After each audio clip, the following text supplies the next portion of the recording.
નમસ્કાર વિદ્યાર્થી મિત્રો, આજના વિડીયોની અંદર આપણે ધોરણ 6 વિષય અંગ્રેજીની ત્રિમાસિક કસોટી 2026 માટેના મોસ્ટ આઈએમપી પેપરનું સોલ્યુશન કરવાના છીએ. તો ખાસ મિત્રો વિડીયોને અંત સુધી જરૂરથી જોજો, તમારા બીજા મિત્રોને શેર કરજો. અંદર કેવા પ્રકારનું ગ્રામર પૂછાશે તથા કઈ રીતના તમારા પ્રશ્નો આવશે એ સંપૂર્ણ ચર્ચા આપણે આજના વિડીયોની અંદર કરવાના છીએ. જો મિત્રો પહેલો તમારો ફકરો આવશે અને ફકરો વાંચી અને પ્રશ્નોના જવાબ આપવાના, પણ MCQ આપેલા હશે અંદર. તો પહેલો પ્રશ્ન છે, what was the Cook worried about? Cook શું બાબતે ચિંતિત હતો? તો એમાં જવાબ આવશે બી, ધ વેજીટેબલ વેસ્ટ. બીજું, what did the Cook do first with the vegetables? મતલબ કે પહેલાં શાકભાજી સાથે રસોઈયો શું કરે છે? તો જવાબ સી આવશે, વોશ્ડ ધેમ, મતલબ કે તેમને ધોવે છે. ત્રીજું, in vote shape did he cut the vegetable? મતલબ કયા આકારમાં તે શાકભાજી કાપે છે? તો ઓપ્શન બી જવાબ આવશે, લોંગ સ્ટ્રીપ્સ. ચોથું, where did the put the vegetables for cooking? મતલબ તેઓ શાકભાજીને રસોઈ માટે ક્યાં મૂકતા? તો જવાબ આવશે option C, in a big pot. Okay. પાંચમું, who ordered the huge dinner in the story?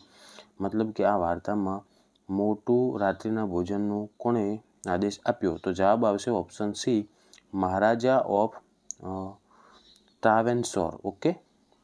Section B, તમારે પોસ્ટર વાંચી અને પોસ્ટર ઉપરથી તમારા પ્રશ્નોના જવાબ આપવાના છે. એ પણ વિકલ્પ ટાઈપ આવશે. તો તમને જો આ પોસ્ટર આપેલ છે, એનિમલ આપેલ છે, એટલે કે રેબિટ, એલિફન્ટ અને રેટ, મતલબ સસલું, હાથી અને ઉંદર.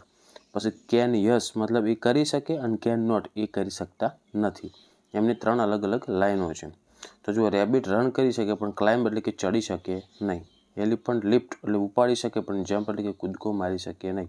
એ રીતના રેટ એટલે ઉંદર, એ કટ કરી કે કોઈ બી વસ્તુને કાપી શકે પણ રોર એટલે કે ગર્જના કરી શકે નહીં. તો હવે પહેલો જ પ્રશ્ન એવો છે કે which animal can run but can not climb? તો એમાં કોણ હતું? રેબિટ. તો એમાં જવાબ આવશે option C, rabbit. Can an elephant jump શું કે હાથી કૂદી શકે? તો કે ના. તો ઓપ્શન બી જવાબ આવશે, નો. પછી ત્રીજો પ્રશ્ન, what can a rat do? મતલબ કે ઉંદર શું કરી શકતો હતો? તો કે કટ કરી શકતો હતો. ઓપ્શન સી જવાબ આવે. ચોથું, which animal in the table can lift heavy things? મતલબ કે કયું પ્રાણી વધારે વજન ઉચકી શકે છે આ ટેબલમાંથી? તો ઓપ્શન બી જવાબ આવે, એલિફન્ટ.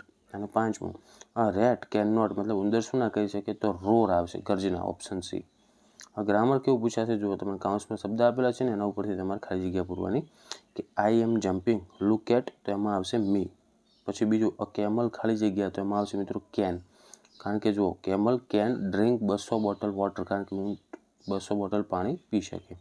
ત્રીજું, ધ ટોફી, ખાલી જગ્યા સોર, ટોફી વોઝ આવશે.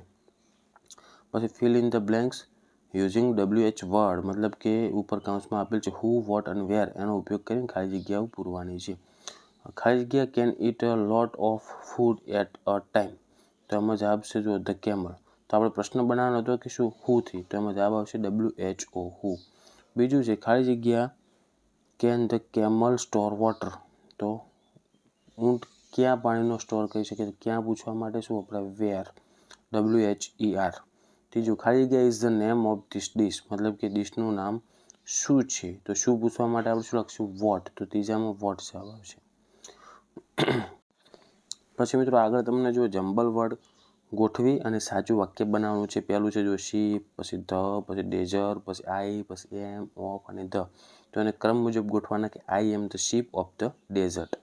બીજું કિંગ, પછી આઈ, એવી રીતનું છે. તો એનું બનશે વાક્ય શું કે I am the king of the forest. ત્રીજું એનું વાક્ય બનશે માય ફીટ આર પેડેડ. ચોથું, આઈ ઇટ થોર્ન્સ. અને પાંચમું, I can store water. Okay. પછી આગળ જુઓ પેરેગ્રાફ રાઇટિંગ આવશે, જેમાં તમારે માય ફેવરેટ બર્ડ વિશે પહેલાં તમારે વાંચવાનું.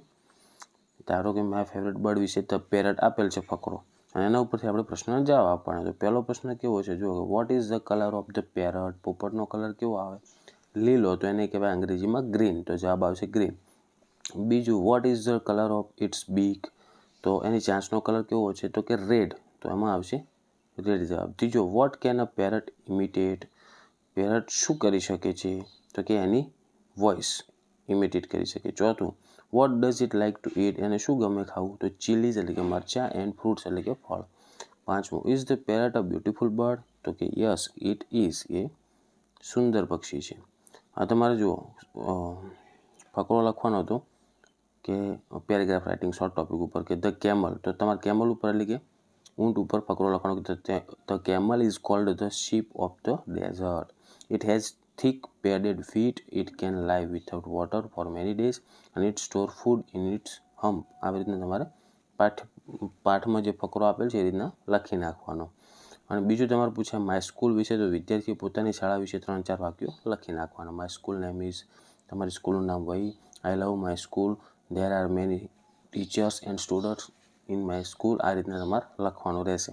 ઓકે, તો મિત્રો આ થઈ ગયું આપણે અંગ્રેજીનું IMP પેપર ત્રિમાસિક કસોટી માટે. તો આશા રાખું છું મિત્રો કે વિડીયો ઉપયોગી બન્યો છે. તો વિડીયોને લાઇક કરો, બીજા મિત્રોને શેર કરો અને આવા ઉપયોગી વિડીયો માટે આપણી ચેનલને સબસ્ક્રાઈબ કરજો. હવે મળીશું મિત્રો આપણે નેક્સ્ટ વિડીયોમાં. Thank you so much for watching my videos. Thank you so much.